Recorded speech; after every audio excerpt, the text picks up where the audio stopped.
This started when I happened to hear a talk by Lisa Miller, a psychologist who wrote a book called The Awakened Brain. And I loved the research that she talked about and wanted to know more details about it. So I brought her book and looked into it. And it brought a lot of things together that I've been exploring and thinking about for a lot of years. For instance, it always seemed to me that mid to late adolescence was a hugely important time to develop some kind of an existential connection, and that all the teenagers I'd ever known had been yearning in that particular direction. Her research shows that there are drives that drive teenagers at that age to look for awakened spiritual experiences and to share them. Wow. It always seemed to me that there is some commonality in transcendent experience. Apparently there is. There's certain brain areas that are lit up. And also, it's a fascinating story. The Western Enlightenment was largely in reaction to the church, because the church had been kicking everybody's ass for like 1,000 years. And not just the Catholic Church, but the Puritan church. I mean, it'd just be kicking people's asses. And so scientists said, to hell with it, 300 years ago, Voltaire, remember the indignities, and said, basically, we're going to ignore interiors. We just want to see things from the outside. If we can't see it from the outside, not that important. Mm-hmm. Well, fast forward to psychology in the 20th century. Psychology in the 20th century had the interior people, the psychoanalysts and the Carl Jungs and then the humanists. And then they had the external people, the behaviorists and the cognitive people, particularly the learning theory people. And I was there during that time. They couldn't stand each other. They were rude. They were rude psychologists to each other. Gave each other all kinds of shit. Went off into extremes on both sides.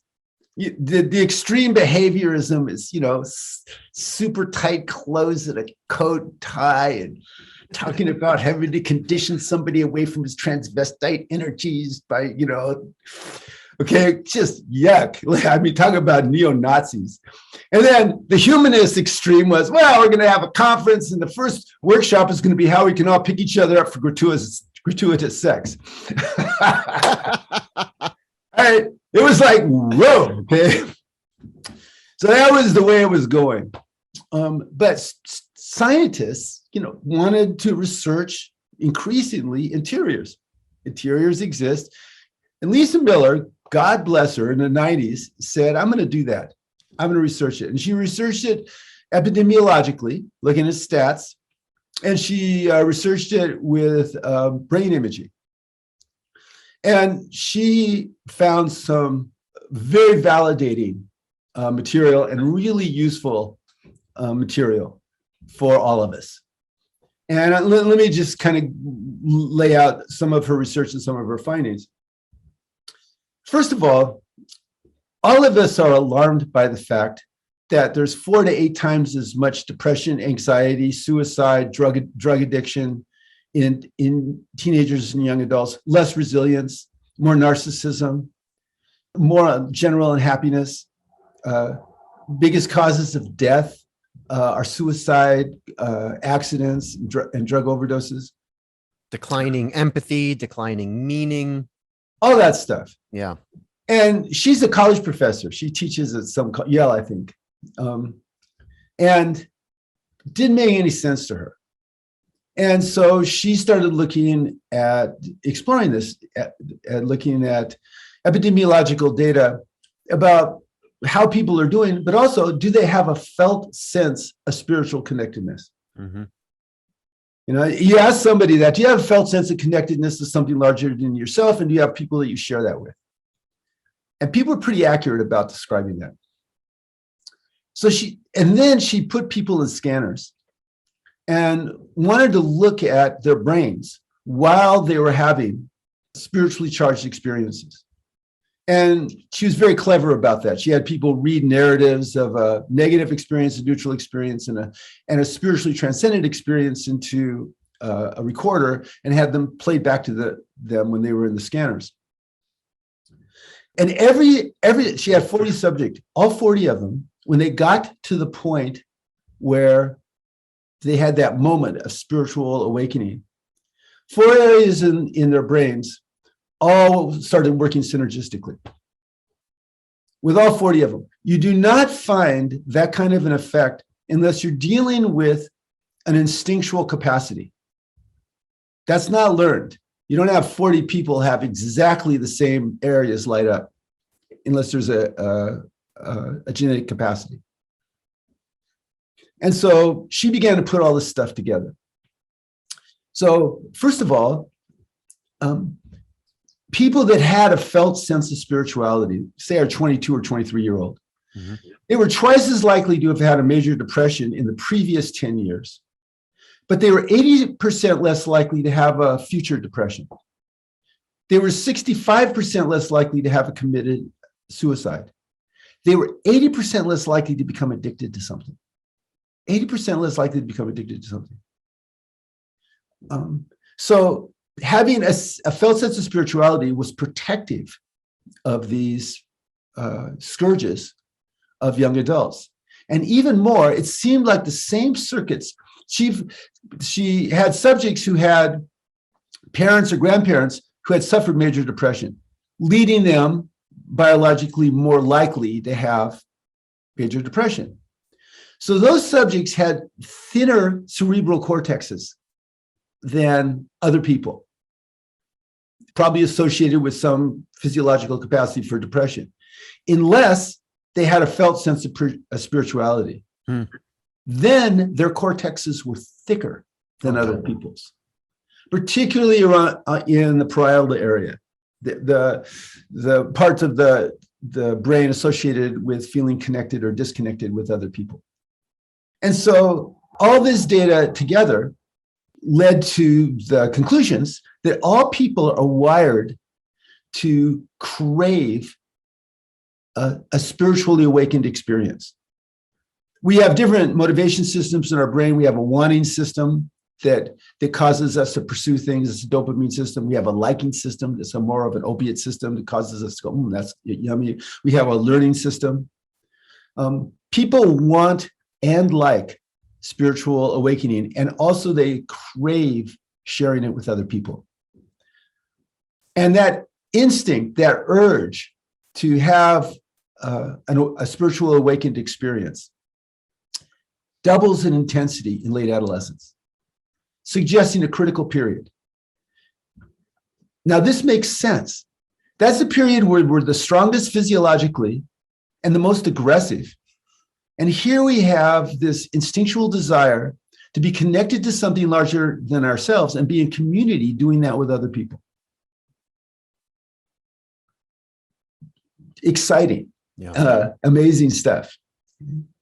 And so what that suggests is that the focus on exteriors in Western culture and the inhibitions that people have around teaching spiritual practices for all the reasons that they're inhibitions have been causing teenagers to become frustrated in these areas. Now, this causes problems. They will look for faux spiritual experiences, drugs, alcohol, raves, concerts, sex, porn, that gives us some sense of somehow going beyond, but it just doesn't do the trick. Like a substitute gratification.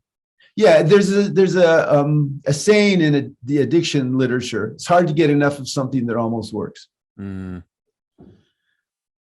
only that, the absence of that orientation makes other things feel false. Now, what this does is it tends to create cynicism. Not only that, the green meme, and there's an awful lot of young adults that are at green altitudes, get super pissed off at how things are going, like right now. Okay? Now, there's inhibitions, there's taboos in green about being pissed off at other people. But that anger has to go somewhere. So where does it go? It goes to being down on yourself, down on your culture, down on a lot of things, and that makes you cynical. Cynicism is a unhealthy affect. Cynicism was the affect most associated with heart disease when they did the type A research. It wasn't rage, it was cynicism. Interesting. Cynicism cuts you off from felt spirituality. Now, she's a psychologist. Lisa Miller is a psychologist. And so she went, wait a minute, this is all very well, but I want to do something with it. And what she wanted to do with it, she wanted to fit this in with what we know about motivation, about consciousness, and about training. Now, we have different forms of attention. We have the default mode that where we're daydreaming. We have the executive attention mode where we're focused. With the executive attention mode, we have an intuitive mode of doing that. That's the ventral part of the brain. It's a bottom-up kind of processing associated with awakened awareness. We have a top-down dorsal mode that's associated with solving problems. That's an achievement-oriented. And we have a salience mode, a part of our brain that directs us as to what we're going to put our attention into and what meaning to associate with that. How do you address all these systems to help people have an awakened brain? How do you do that? She became very interested in it, especially because she found out again and again and again that these 4 brain areas worked harmoniously. And I'm going to those of you that are neuroscience geeks like myself, full disclosure, I'm going to tell you what those 4 areas are. When people had that experience of awakening, the first thing that happened to them is their default mode got shut down and they became focused in the present moment.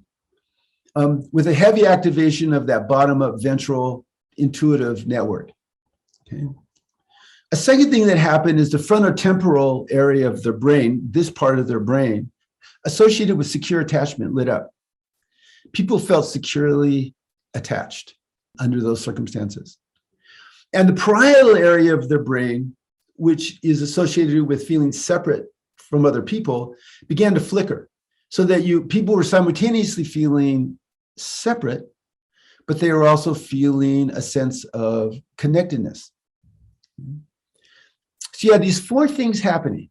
Subjectively, when this happened, people felt loved, held, guided, and never alone. It was the subjective experience of loved, held, guided, and never alone. And people remembered these experiences. All 40 of the people remembered something. About half of them had to do with religion of some sort, especially the sounds of the bells or the singing and so on. Half of it had to do with nature mysticism. And you notice what's happening here. We're kind of getting into God in the first person, God in the third person. Yeah. Second and third person. A few of them happened during athletic contests or extreme physical events that they were running the marathon, climbing the mountain, that kind of stuff. And they were all significant. They were all important. And now, unfortunately, often in this culture, when you have an experience like that, it's hard to contextualize it. One of my favorite things working with teenagers is to help them have an experience like this and then contextualize it into the fact that this isn't just a subjective experience. We're all connected. And there's lots of data that supports that. And I won't get into it now, but we've talked about it before. The psychic data, the data between couples being connected, Hawaiian shamans that focused on someone, got to know them for 20 minutes, and then every time they focused on them, they had an EEG surge, a mile away.